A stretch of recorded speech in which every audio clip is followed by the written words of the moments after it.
Greetings from the Hayden Clark Alumni Center here on the Hilltop. We're coming to you today from the Peplo Pavilion on the 3rd floor of our Alumni Center. I'm Tori McCord-Janetton, Director of Alumni Relations. On behalf of the Bradley University Alumni Association, I'm proud to present today's webinar, Connect to Your Career, with several members of our Smith Career Center staff. Before I turn the program over, I would like to encourage you to submit questions at any time during the presentation. We will then answer as many questions as possible during the final portion of the session. It is now my pleasure to introduce John Knighty, Executive Director of the Smith Career Center. He will highlight all the areas we will be covering over the next hour. Thank you, John, for joining us today. Thanks, Tori, for having us. Hello, and thanks for deciding to spend some time with us today. We're excited to be here with you and hope to meet your expectations for this webinar. I believe you will enjoy and learn from the topics we are highlighting for you. It is important to know that these are highlights. Each of these topics could be their own webinar. We're presenting them as a collection, a sample of sorts, so that we can answer some of your initial questions and so you can become more aware of the ways that we can assist you as Bradley University alum. In other words, we hope to generate at least as many questions as we answer. We have sequenced our webinar much like a job search, initially identifying that you want a career change, then moving to the job search process. Next, identifying and leveraging your network. After that, updating or refreshing your resume throughout this process, utilizing LinkedIn. And finally, after hopefully landing the interview, tips for success. In the next 40 or so minutes, I know that you're going to hear an idea you want to explore in more detail. Please know that as a BU alum, the services of the Smith Career Center are available to you for free, and that we are committed to helping you on your career path. You're welcome to phone us to set up an appointment, or you can schedule it online. The phone number and link to schedule online will be embedded in the PowerPoint at the end of this webinar. Finally, I do want to take a moment and thank the staff members who are about to present to you. They have worked hard to edit their topics and prepare them for you in a way that is both engaging and informative. So enough about us, let's get started. Here's Ken Harding to talk about career redirection. Good afternoon.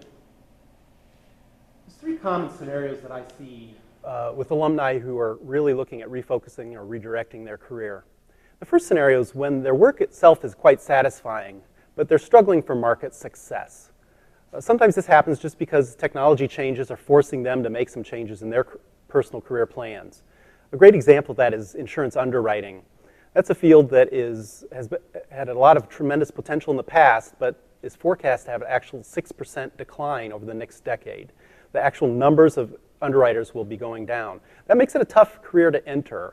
There still will be great opportunities there, but one should give that great consideration before moving into that direction. Other alumni maybe are struggling with their satisfaction with their current job. If they have dissatisfaction with their work, that's a great time to begin some self-exploration to try to understand where their interests really are and to identify careers that might better fit them individually. Finally, I see a number of alumni who are entering the job market after some time away. Sometimes this is a geographical change where a trailing spouse needs to move into a new market, and by beginning their career search in a different area, it presents a great opportunity to pick a different career field entirely. And I also see a number of traditional family situations where maybe the children have reached school age and one of the spouses is preparing to enter the market after some time away from the market. That's another situation where a lot of people engage in some career redirection, career exploration. For any of these situations or others, there's really two fundamental questions that you need to answer. The first is what type of work you'd really like to do. The second question would be, who will pay me to do that work? In trying to decide the type of work you'd like to do, it really calls for a period of self-exploration. I would encourage you to engage in conversations with people who know you well. Your peers, your spouse, if your parents are still available. These associates and people who know you well can provide good feedback to you about your personal strengths. And combining that with your assessment of your interests, you can make some better choices about opportunities that might be appealing for you. There can be a more formal process for exploring those interests. If you'd wish to engage in formal career assessments, I would encourage you to contact the Career Center office at Bradley, because that is a service we offer to our alumni. Those career assessments can help identify areas that might better fit your interests, to identify your interests and areas that might better fit those so that you can have greater career satisfaction and thus success. I would encourage all of you to meet with your career advisor if you really have questions about career paths or opportunities in your area. The career advisors we have at Bradley are well informed about different opportunities. You also need to make some decisions about who will pay you to do that type of work. I think it's useful to look at job search listings as a way to see what is happening in your particular market. But I think it's also great to look at job trends that are occurring more on a national level. The federal government, through the Department of Labor's Occupational Outlook Handbook, presents the single best resource for identifying career trends and recognizing opportunities that will be growing or opportunities that might be in decline. We have a link to this from our website, but you can also search directly for Occupational Outlook Handbook. It is a wonderful resource. If you look at the screenshot I have on the presentation here today, along the left-hand side you'll see career fields in a broader sense. One of the places to start is to look at the career you have been trained for or the career you've been holding currently, and to find it there, to look at these general categories in order to identify careers that are related. The Occupational Outlook Handbook sorts careers into career families, into groups of connected career fields, so that if you're in a field that might be declining, there could be others quite similar to yours that are experiencing periods of opportunity. An additional feature of the Occupational Outlook Handbook is the Occupation Finder. This is a great resource. It captures that data from the government, but it allows you to interact with it in order to focus your search a little bit more tightly. So for example, I searched for careers, and the two blocked out areas on your screen, I searched for careers that are expected to experience tremendous growth over the next decade. These are careers with 30% growth or more. And these are also careers that only require a bachelor's degree. Using those pretty extreme criteria, we came up with 4 fields. If you were to talk to individuals and ask them about careers that they think are hot, I think most people would have the experience that IT jobs, information technology jobs, would be the kind of thing people would recognize. That is, of course, one of these 4 fields, particularly in information security. But I also would call your attention to those 3 other fields. Areas as wide-ranging as translating, as market research, and as event planning are all forecast to have great opportunity growth over the next decade. So I picked the most hottest careers, careers most likely to experience tremendous growth. If you relax that criteria a little bit, you'd have a longer list, but I would encourage you to exploit and explore the Occupation Finder. I presented some career resources on the internet here for you. I'd like to point out too that I'm not going to share today, but I would encourage you to explore. The What Can I Do With This Major and the Inside Jobs links are both available through our career website, the Smith Career Center. If you search there, you'll find those links. The What Can I Do With This Major is particularly useful to individuals who are considering redirecting themselves, because it goes back to your basic fundamental bachelor's degree, what you had studied, and will identify other areas that are related to that field that you may not have considered. Now, to talk more about job searching today, I'd like to pass this to David Schwartz. We'll begin by discussing the job search process. Parts of the process have changed over the past decade. Some have stayed the same. What hasn't changed is the time it takes to find a job or new career. It can take 6 to 9 months and can be a full-time job. It's important to commit to the search from the beginning, or you could drag it out longer. To start, choose an industry carefully. Some professions are harder to break into than others. For example, sciences and finance are 2 where companies are likely looking for individuals coming out of undergrad or MBA programs, while others, such as nonprofit and consulting, have fewer barriers. Additionally, your ability and willingness to change geographic location should be determined at this early stage. One area with a great amount of change is technology and its role in the job search process. Utilizing webinars such as this or taking classes are great ways to refresh your skill set or add a new skill which might tip the scale in your favor. Technology has changed how the job search is conducted. A perfect example is your ability to utilize multiple strategies in your search. Instead of just reading the help wanted ads, you can utilize job search engines, company websites, mobile apps, and visiting job fairs. Does it seem like people who land great jobs have all the luck? They do, but here's the difference. They create the luck. Changing your career will not just happen. You must do the work necessary to make it happen. Successful people do extensive preparation, which leads to prime opportunities. When you combine these 2, you have created your own version of luck. Don't wait until you have a setback in your career to begin this process. especially if you're unfamiliar with it. For example, do you have a LinkedIn profile? Rick is going to speak to that in a few minutes. Are you continuously tracking projects, events, and accomplishments to place on your resume? Joe is going to discuss how to best present your experiences through this document. We'll start with the physical search. I recommend you bookmark one site in particular, the Smith Career Centers, www.bradley.edu/SCC. The first place to go once on the site is the alumni section on the left-hand side.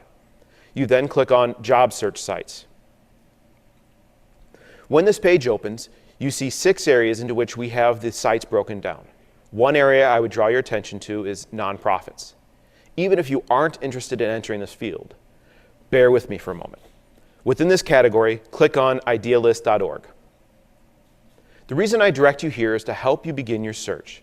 This site offers not only a great job search engine, but it provides volunteer opportunities. You can narrow or broaden your search using the criteria on the left, such as location, number of hours per week, etc. This site is helpful for a couple of reasons. One, adding an organization for which you volunteer to your resume will add depth and experience. And 2, volunteering might help you find a new passion. On the Smith Career Center's website, there are a plethora of other job search engines. I'll highlight a few. One of the best things you can do with these sites is to develop saved searches. Most of the sites require creating a simple, free account to do this. Take advantage of it, as you'll save you a great deal of time. The first site is Indeed.com. This site pulls from many of the other sites out there, such as Monster.com and CareerBuilder.com. Once you've created a free account, from the home screen, click on Advanced Job Search, which is below the Find Jobs blue button. This will get you to the screen you see now. You can narrow your search with very specific criteria. When you're ready, click Find Jobs. When your results are shown, on the right side, you'll see a link called Get New Jobs for this search by email, which will allow you to have a summary sent either daily or weekly. You can repeat this for as many position titles as you'd like.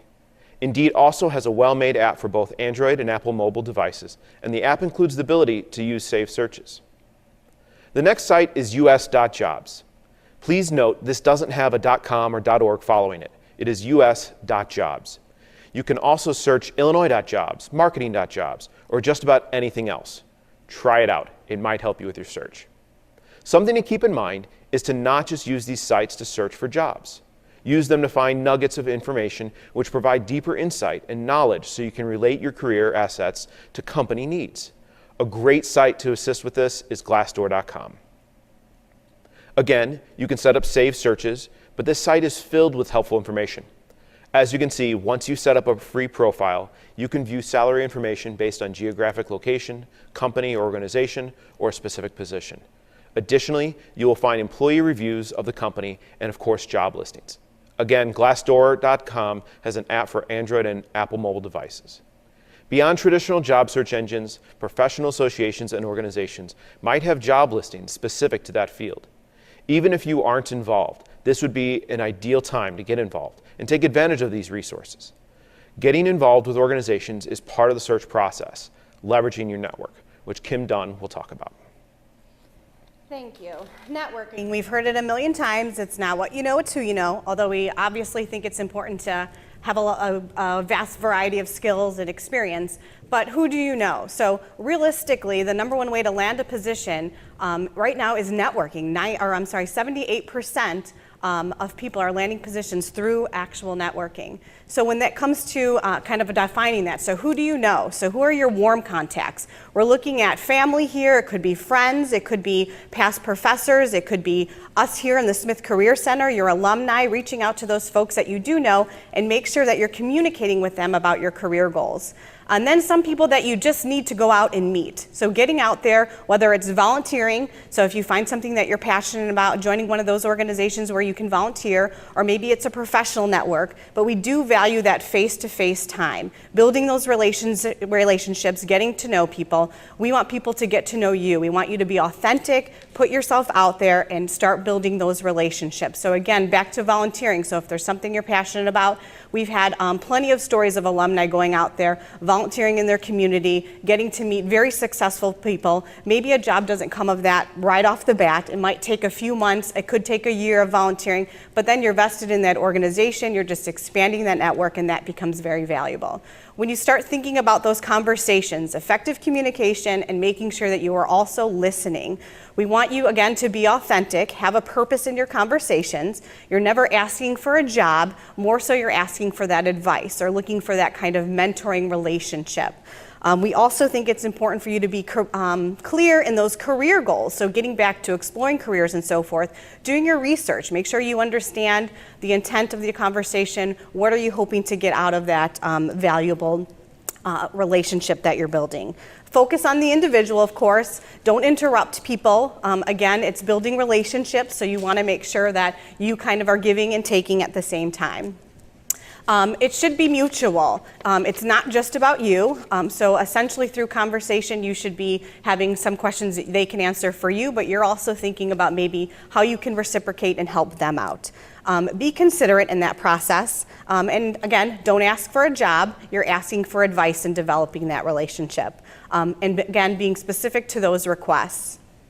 Most importantly, then, thinking about maintaining that network. Often we have those great conversations, we meet somebody, and then we never do that follow-up process. So always thanking that individual for the time that they've spent with you, and then essentially finding reasons to maybe kind of keep them in that network of people that you reach out to. So it could be an email every few months or so forth to touch base. It could be a conversation. It could be asking them to come out for coffee, but really kind of nurturing that network. It's also important for you to pay attention and kind of take some notes, because it feels good when you kind of remember the conversation you had previously with someone. So whether it's referencing, hey, how's your daughter doing? Or I heard your son was in that big tournament. So kind of having those personal connections with people too. So taking notes on those conversations and those relationships you're building, so you can kind of draw back on that when you continue that process of working with them.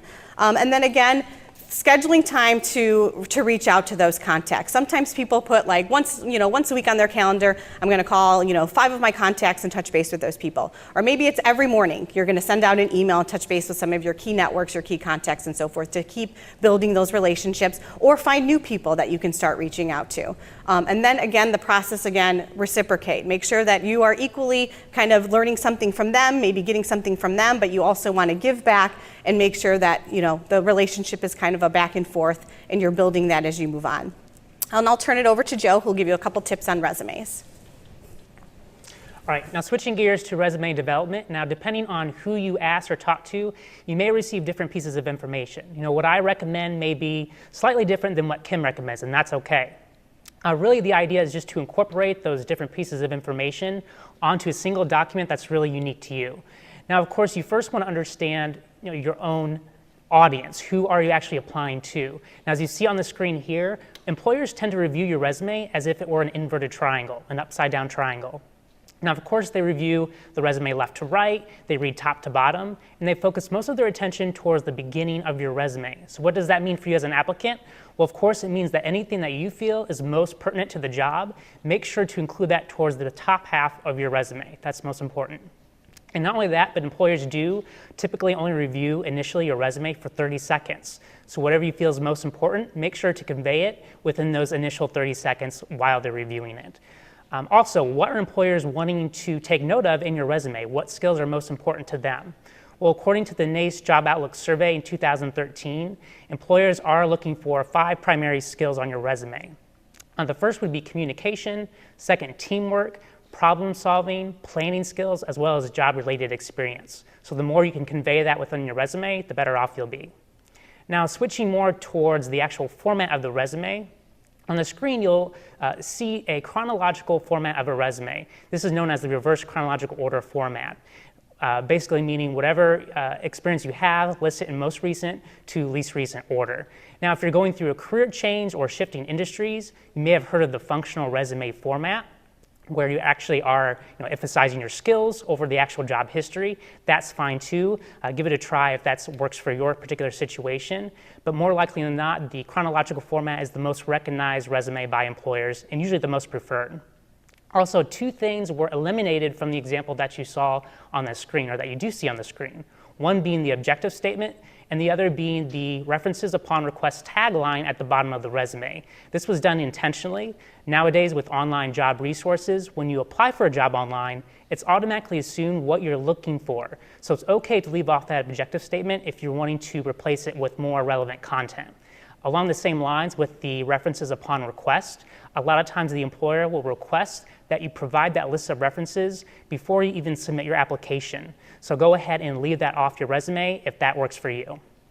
Also, what are employers looking for in terms of how you format the resume? What kind of content are they looking for?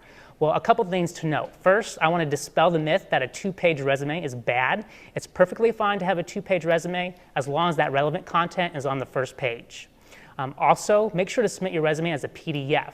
Oftentimes, if you submit it as a Word document, the employer will open up that Word document and it will not be formatted in the way that you sent it. So make sure to protect that document and send it as you intended them to read it. Also, be consistent. So if you choose to bold your job titles or bold your headers, that's perfectly fine. Just make sure to do the same thing for every other header throughout your resume. That consistency really does convey your attention to detail, not only within your resume, but that you will be conscious of detail on the job as well. Okay. And also, moving on to our final slide, 2 important points, final mentions that I wanted to make. One, relating to relevance of your resume, also evidence on your resume. Nowadays, employers are really concerned with evidence on your resume. How have you demonstrated your contributions toward an organization? So for example, if you assisted with a fundraising campaign, that's wonderful, be sure to list that. But what the employer really wants to know is how did you contribute in that fundraising campaign? Did the fundraising campaign generate X amount of dollars? That's the result that the employer wants to know. How much money was generated? How did you contribute? To what extent did you contribute? Also, relevance. Make sure to take note of the job description, highlight all the key words and the industry terms that you notice in the job description. So for example, if the job description really highlights project management experience, make sure to incorporate that same language within your resume materials. That relevance will really help you highlight your relevance to the job and make you stand out a little bit better. Now to talk about LinkedIn, I'll pass it over to Rick Smith. Keeping in mind, LinkedIn is a new resource. It's been around for several years, and it's where you can extend what you have done on your resume into the virtual world, into the internet. And it's maintaining a presence for you throughout your job search and beyond. So keep in mind that LinkedIn is a worldwide resource. It's used by millions of people around the world. It's used by numerous corporations, and it's used by a number of different institutions. So it is to your advantage to use LinkedIn as part of your job search process and to just stay informed and to be out there as part of your future as well. There are quotes out there in which having a resume is just not enough. You need to maintain a professional online presence now and into the future. So it is to your advantage to go ahead and do this. By setting up a LinkedIn account, what you're doing is you're developing your own personal brand so that whenever an employer or an individual is searching for someone with certain keywords or criteria, your name will show up, hopefully towards the top as part of a Google search or some other search engine. There are different ways that you can also enhance your personal brand. The simplest one is to just go ahead and put a connect with me on LinkedIn on your email signature. You can incorporate the URL that LinkedIn gives to you. You can customize that URL to where it's not a bunch of numbers and letters. And this allows people to go out and say, this is a person I want to connect with. This is an individual I want working for me, or I want to work with them. And they can connect with you on LinkedIn very simply. Another way to connect on LinkedIn is through the university pages that LinkedIn offers. Bradley University does have a specified LinkedIn page. You can go out, find key individuals who have graduated from Bradley, learn different facts about Bradley, and you can utilize this very, very easily through the LinkedIn system. Another excellent tool that I'd like to recommend that everybody use is the Alumni Tool itself. This is where you can go in, find out information about Bradley individuals, see where they live, what industries they're in, what types of employers they work for, what kinds of roles they hold. You can sort these. A simple one would be to click on a location. Maybe you're getting ready to move to Dallas, Texas, and you want to see where Bradley alums are working at or what roles they're in. And you will see individuals that you can reach out to and connect with through this one tool. Some other benefits to help you out in building your profile. You want to build a professional online presence. This is very different than Facebook. So you want to take your time, think about what you're putting out there. You want to connect with individuals that you have some warm contact with, as Kim had mentioned, as part of networking. This could be fellow classmates, it could be fellow employees, anyone that knows you or knows of you. LinkedIn is also an excellent tool to research companies or to explore opportunities and look for jobs, because there are a number of opportunities that are listed. And above all else, you want to learn professional networking etiquette. In building your professional online presence, one thing that pops out on LinkedIn all the time is the picture. Make sure that you take a professional picture, not like one of the ones that is presented here. Go in and also think through your LinkedIn profile. What sections do you want to have? Do you want to have skills? Do you want to have projects, volunteer roles? This goes well beyond what is presented on the resume and allows you to expand exponentially over what you could do on a resume. Do think about what you're putting into your information as well. Think about the headline. This is what employers and others really search on, or the keywords that are within that headline. Think through what you're putting in your summary or how you're explaining your jobs, because it is a keyword search. People go out and search on the internet using keywords, and they do the same thing within LinkedIn. You also want to include as many different activities as possible. It could be volunteerism, it could be projects that you've done at jobs, it could have been extracurricular activities, things that you did on an internship. But be keyword rich with the inclusion of this information. And then eventually you want to gain recommendations from former supervisors, from internships or jobs, could be colleagues, professors, anyone that can attest to your experience in the field. Do reach out and develop strong contacts with individuals. Reach out to the Career Center staff. Connect with us on LinkedIn. Let us help you to connect with our individuals as well. Reach back to faculty members or friends that you went to school with, but try to develop your network as quickly and efficiently as possible. An easy way to do this is by joining groups as well. When you do connect with individuals, please do not use the standard email that is offered to you within LinkedIn. Customize that so that the individual that's receiving the email understands why they're receiving this and who you are and how you're a connection. But take your time and tailor this to each individual that you're writing to. It is appreciated. I'd much rather receive something from someone that says, I went through the webinar today and I really learned some great things. Rick, I'd like to connect with you, or Kim, I'd like to connect with you. And it gives us an idea of why you're wanting to connect with us. LinkedIn is also a great way for you to research companies, and you can connect with employers or companies on LinkedIn. Individuals will look and see who you're connected with and who you're watching, what industry trends you're looking at. Maybe you're interested in working for Nike. Maybe you're in that particular industry, in the merchandising and garment or athletics area. It's a good way to follow and learn about industry trends. There are also channels on LinkedIn. For instance, I'm a member of the Higher Education Career Channel, and I get news every day that tells me about what's going on in the field. Maybe you want to learn more about consulting or accounting, but there's a variety of different career channels you can join and learn information about. Take advantage of the news that you receive. And then above all else, really think about your professional networking etiquette. Again, LinkedIn is very different than Facebook, and we want to do more professional networking on here. We don't necessarily want to see that you just had lunch with so-and-so at McDonald's. We want to see the kinds of things that you are doing that is important and relevant for the field. There are some excellent resources that are available through LinkedIn that we highly recommend. You can go out to university.linkedin.com and learn more about professional branding, how to leverage the Alumni Tool, how to use the different resources that are within LinkedIn. And some of these are videos, some of these are just simple PDF documents that you can download.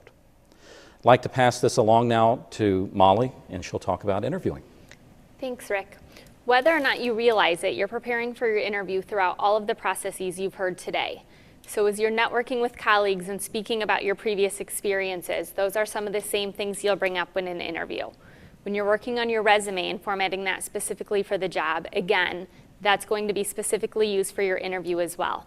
But it is something you'll want to continue to focus more on as you come up to an interview. So there's 3 steps three primary steps in preparing for an interview. One is reviewing your own skills. Especially when switching careers, it's very important to think about your transferable skills rather than simply the tasks that you complete in your positions. As Joe mentioned earlier, a fundraising campaign, maybe you want to speak with that campaign about how you worked as a team, or possibly about presentations that you gave and how you communicated information to raise additional funds. These transferable skills are what it's going to be important to connect with and to speak about in that interview. Next, you'll want to learn as much as you can about the company and about the job description. Again, going through that job description to find keywords and what transferable skills they want you to have so you're certain that you're answering questions and speaking about those. Spending time on the company website to learn more about it. Maybe even doing a search on recent news articles on the company or setting up a Google alert. This is another great place where LinkedIn can be beneficial for you. Follow that company on LinkedIn, or go to the Bradley Alumni Group on LinkedIn and see if there's anybody who works for them to gain some inside information on what it's like to work there and some tips that they may have about why you would be beneficial for their company so you're more prepared for your interview. Finally, you'll want to practice some sample questions. This is when you can bring together the information that you've reviewed about your own skills and experiences along with what the company is looking for and what would be a strong match for them. The Career Center has some great online resources where you can actually record yourself interviewing questions and then review those to see how you did. You can also email those to any of us or to a trusted colleague or friend to look at your questions as well and share feedback with you. This is another opportunity to speak with those colleagues and friends that you trust for their suggestions and examples of what would be strong answers for you to give based on their knowledge of you. On the day of the interview, you want to arrive early and come prepared and confident. One step in this is to be dressed professionally. You wouldn't want any of your accessories or clothing to take away from the main attention being focused on you. Even if it's an in-person interview, a phone interview, or a Skype interview, you still want to be dressed professionally for the part. It will help you to act more professionally on the phone.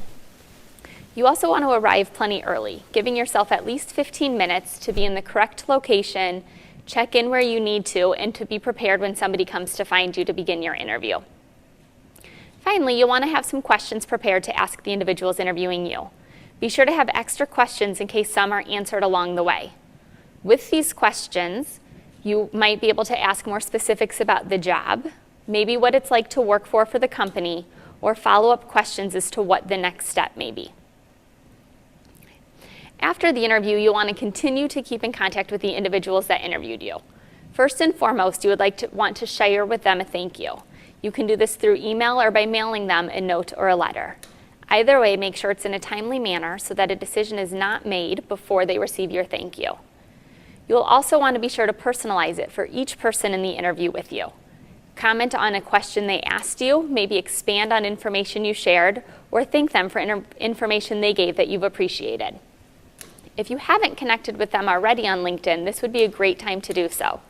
Again, use Rick's advice to personalize that message that you're sending them when connecting with them. It's another way to display your professionalism, and they may learn something from your LinkedIn profile that they didn't already know about you from your resume or your interview with them. You'll also want to continue to follow up as appropriate. If they've asked for additional paperwork or references, you'll want to submit those as soon as possible. If you don't have those available or it will take a while, following up to give them a timeline would be beneficial. You'll also want to follow their timeline. So if they've shared that they will be in contact within 2 weeks and you've surpassed that 2 weeks, it's okay to reach out with a phone call, share that you're still interested, and ask if they need anything additional from you. These steps will allow your interview to stay fresh in their minds and allow them to continue to see your professionalism. And throughout the process, anybody in the Career Center is happy to help you to prepare for the interview or with follow-up when it's done. I'll now pass it back to Tori for questions and answers. We're going to move into the question and answer session. If you have questions that you'd like to submit, you can do so via Twitter with the hashtag BradleyLive, or you can continue to submit those via the chat box on the bottom portion of your screen. I'm going to turn over this to John now to field the questions that we've received up to this point. We have plenty of time, so please do so. Continue to submit those questions to us. First of all, let me say thanks for your questions. We're going to jump right in, and the first question is, I'm not sure what type of work I want to do. Is there an assessment that you all offer to help narrow down options? Let's stop right there. There are several assessments we can do, but I'm actually going to turn over to Ken to answer that question because that's his work in our office. Thanks, John. Yeah, what I would simply encourage you to do is contact the office and ask, let us know the situation. Tell us what your major has been or what your career has been up to date, and let us know that you're exploring, and the receptionist will direct you appropriately. Probably they'd send you to me, where I would use a number of different assessments. We tailor that to what your background has been to identify a future path you might pursue. Great. Thank you, Ken. The second question that's come in, are services at SCC free to alumni? Does that include job fairs? I'm going to answer the first part of that. Are services at SCC free to alumni? Absolutely. They are free. Please give us a call, connect with us online. I'm going to turn over to Molly to answer the second question. Yes, our services do include job fairs for alumni. You're always welcome to come back to any of our fairs.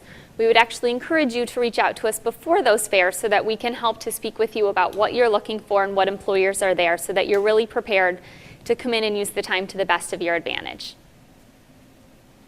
Okay, question 3 was, has the next webinar been scheduled? And I think that actually goes to Tori to answer. We are looking at doing the next webinar sometime in September, somewhat related to this topic today, related to volunteerism and how that can help you professionally. We're going to assemble a panel of alumni and various people in the community that can speak to that aspect. And then we do have a webinar scheduled for December 9th with Dina Emser, who will be talking about leadership at that point. So look for information forthcoming about the September webinar, but the December 9th webinar has been set. Thanks, Tori. Another question's come in.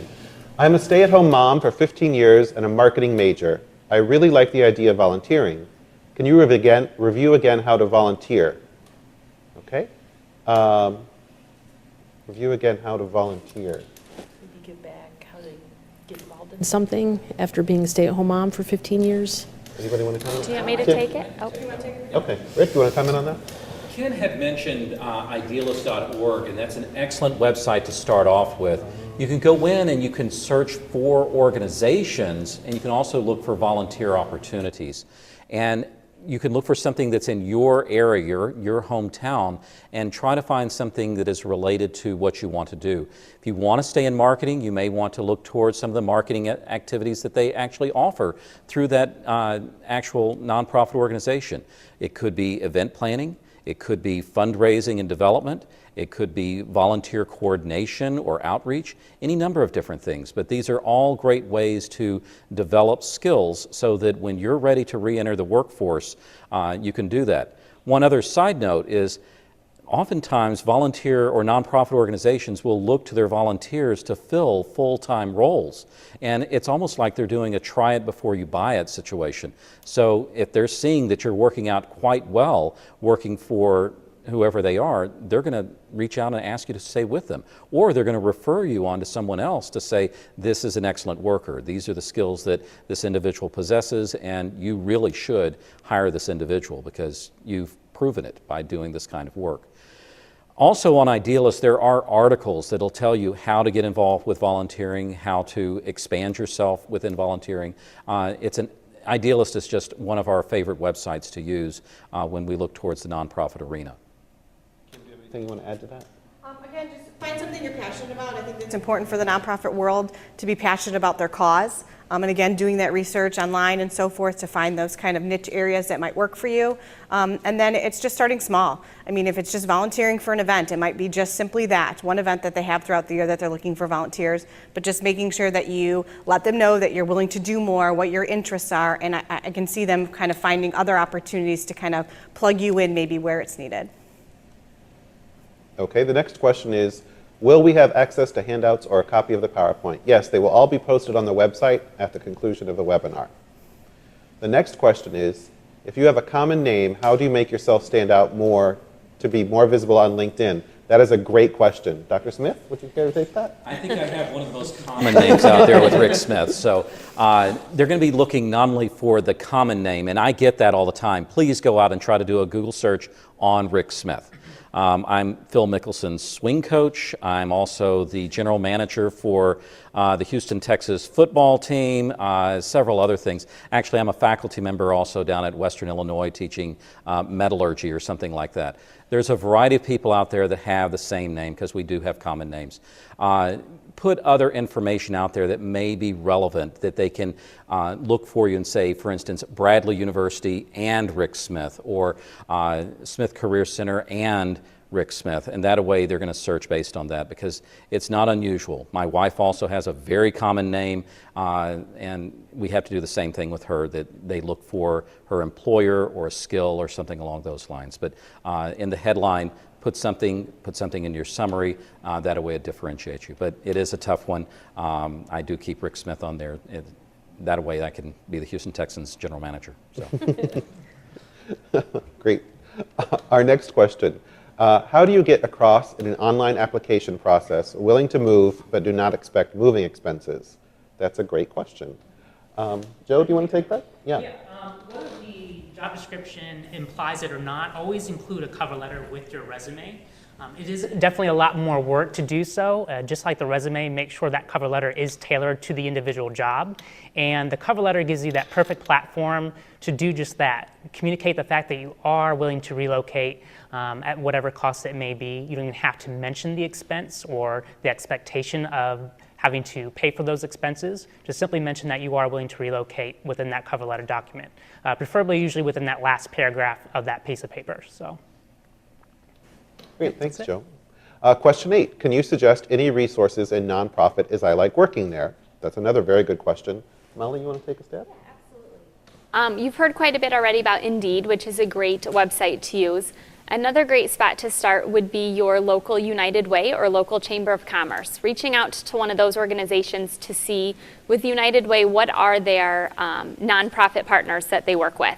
That way you can see a full list of them. For instance, our Heart of Illinois United Way has over 40 partner agencies that you would be able to see a list right there of where you might like to volunteer. Then many nonprofit organizations have a volunteer link on their website that you can sign up right there. So that would be a great way to get started. Same thing with the Chamber of Commerce. They may have a list available to you if you call them or visit their website of local nonprofit agencies that may be looking for volunteers. Thanks, Molly. Thanks, John. The next question, will this video be available after today? Yes, it will be available after today. You'll be emailed the link to it, actually, and it'll also be posted on the website. Question 10, can you share any information on how resume bots at large corporations select or rule you out and the best way to deal with this? Oh, I think we probably have someone who wants to take this question. Okay, Dr. Smith? Think about how the internet works. You use it to use keywords to find information, and the resume bots do the same types of things. They're going to go out there and put keywords, and they're going to try to find your information using that. So if you're putting a very specialized piece of software that you used as part of a job that you were within, put that on your resume as part of skills, or better yet, in the experience to show how you use something. So that when either an applicant tracking system or a resume system is going out and trying to find you, they find that piece of software and they then locate you. If it's a highly specialized piece of software that has a very specific name, you may want to define that software so that it explains what it is. Maybe it was a relationship building database or some specialized form of consulting tracking system or something like that, but define it so that it can be found. Oftentimes these resume bots are out there trying to find you, and you have to give the information in keywords or summaries or as part of your experiences, something along that line. Joe, anything to add to that? Oh, no, I would completely agree. Just focusing on those keywords, that's why the job description really is key throughout the whole job search process, just making sure to highlight your relevance through what they are communicating within that description. So I completely agree. Yep.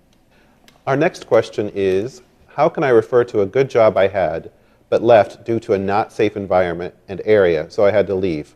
How can I not be hurt by this? It's a good question, and it happens more often than we might like. Anybody want to take that one? I will. Ken?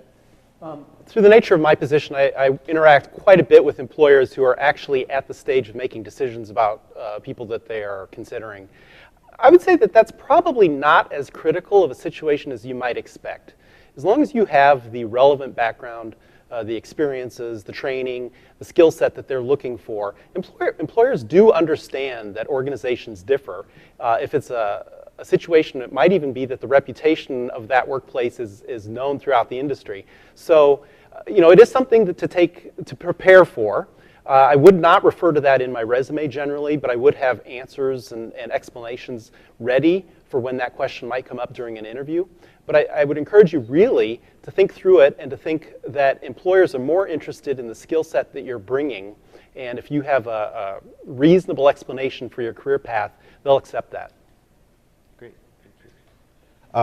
The next question is, please explain a career networking letter versus a cover letter. Joe? Oh, go ahead, Kim.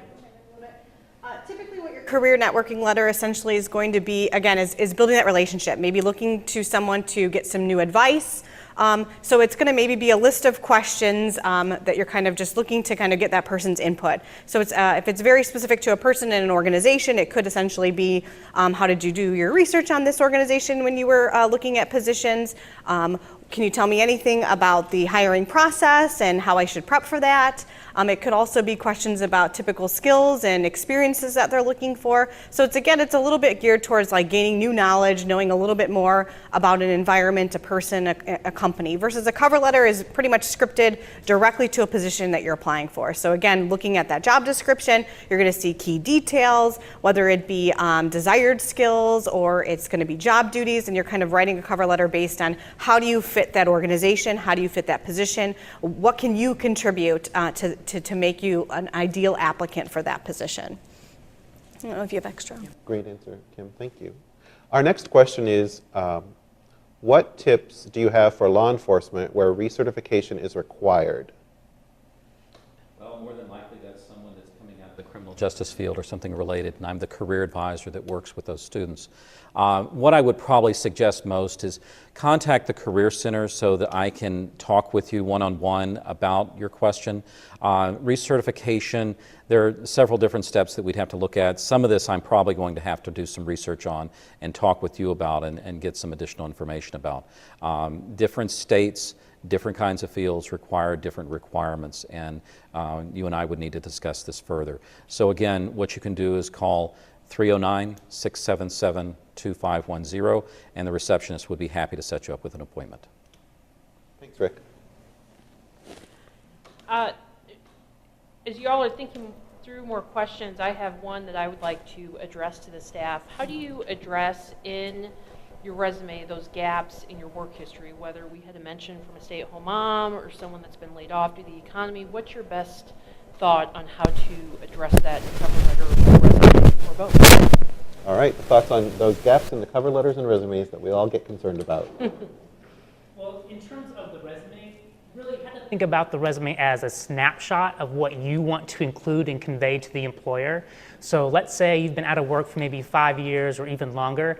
That's okay. Just really convey the experiences you have had. You know, the employer understands that you're not going to be able to include everything on your resume document, and that's perfectly fine. Really just showcase your relevance, showcase those results, and how you can really contribute to that employer. That's, at the end of the day, that's what they're really wanting to know the most. A lot of employers understand with the state of the current economy, many people may be unemployed currently or may be employed. Whatever your situation may be, just really use that resume as a snapshot of what you want to convey. So. I have one question that I'd like. Oh, Molly. Oh, yeah, please go ahead, Molly. Just also adding that when you get to that point of an interview or maybe thinking about it in your cover letter, really talking about how you've been developing yourself during that time that you're not working. So whether that's volunteering, whether it's taking additional classes or attending webinars, whatever those are, commenting on those to show that you have been dedicated to your career and that you've been continuing to try to grow and develop throughout that time as well. Thanks, Molly. Another question has come in. How do you recommend making a cold call to obtain a potential job interview rather than an informational interview? Anybody? Cold calls, informational interviews? Well, I can address some of this, and others can chime in with it. Oftentimes, just explaining to the person what you're hoping to gain from this. With an informational interview, you're there to try to get information. You're asking them, can I ask you some questions about the profession, about the industry, about your field, your preparation, whatever it is, and you're getting out of it immediately, I'm not looking for a job, I'm just looking for information. As opposed to a job interview where you are contacting them specifically for an end goal of a job. This is where LinkedIn can come in very, very handy, because instead of doing a cold call, what you're doing is you're going through an electronic means. You're sending out a note to an employer and you're saying, I would like to connect with you because I'd like to learn more about the company you work for or the city you live in or the industry that you're within, as opposed to an actual job interview. And that's a little bit different, and I'm not sure if others on the panel would like to address the cold calling on a job interview. Yeah. I do have one remark. What you say really is just as important as when you call as well. So if you're wanting the chance to catch that employer, be sure to try to call prior to 9 a.m. in the morning, so between 8 to 9, when not a lot of meetings are going on or they don't have a lot of work going on, or after 4 o'clock in the afternoon. So really catch them at a time that is hopefully convenient for them. So. And we have another question that's come in. Oh, actually, I do have a question I'm going to ask everyone to think on for just a second. You review hundreds of resumes each year, each of you. You all probably have some pet peeves about resumes, things you're like, oh, I wish they wouldn't do that. So if you could all just take a moment and identify one pet peeve that you would say, oh, don't do this on your resume, or something you'd like for people to include in their resume. Only one. Just one. You each get one. My pet peeve is relying upon Word to check your spelling. Okay, never rely upon Word to check your spelling, especially if it's a word that is in all caps, because unfortunately the program is not set out of the box to check the spelling on all capitalized words. You have to make that change. So we do see the word experience, the word activities, extracurricular, entrepreneurial, and so forth misspelled commonly. So that's my big pet peeve, is misspelled words and relying upon Word. I would say one of my pet peeves is don't sell yourself short. Too often, people are not providing enough description or giving enough content to really explain how you contributed. And it kind of leaves you wanting more, and you kind of don't understand maybe where you're going with that type of comment. The other thing would be essentially kind of those blank words, like I'm a people person, I like to communicate. Well, I could say the same thing about myself. So what makes you different? Kind of finding those qualities that make you more unique, make you kind of a different applicant to stand above the rest. David, you had one? Yeah, I would have to say, going along the same lines as grammatical, really make sure you stick with one tense. So if you're going to use past tense, use past tense. Your activities that you have done are in the past. Don't flip-flop between the two. It really makes your resume you can't really understand it when you're reading what you've done and what you are going to be doing. Pick a tense and stick with it. Oh, I do too. My point would be, I think a lot of individuals, when writing their resume, think of it as sort of a document, documentation of their history, when really it is your personal advertisement. And so to think of it as a promotional tool rather than purely a descriptive tool throughout all of the tone of your writing, it would be mine. Mine's actually more about the cover letter. So the generic cover letter that you might use for a variety of work opportunities needs to be personalized for every job you're applying for. Anybody else want to ring in? We have a couple more questions. Good? Okay. Question is, do you recommend paying for the premium LinkedIn account? Dr. Smith? And then the second question is, are there any benefits to the premium LinkedIn okay, account? good. Actually, the cost for a premium LinkedIn account is somewhat prohibitive. I would probably recommend not going with a LinkedIn premium account, because it can get into hundreds of dollars per year. And I'm not really sure that a job seeker out there is really looking for that. And that goes hand in hand with the second part of the question is, are there any benefits? For the job seeker, no, not necessarily. It's more for those that are in professional sales, for instance, that are trying to develop a book of sale or something like that. So you're wanting greater access, more information, that type of thing. So for the job seeker, the premium account, I don't recommend. Keep the money in your pocket and go from there with it. You can invest in it more wisely, I think. Great. Okay. I think we're going to turn it back over to Tori now. Thank you for all of your questions. As a reminder, as David mentioned earlier, you can find everyone who's here today, their contact information on the Career Center's website if you have additional questions after we close. Again, thank you to John and all the valuable members of our Smith Career Center staff who have joined us today to discuss the many ways we can connect with our career.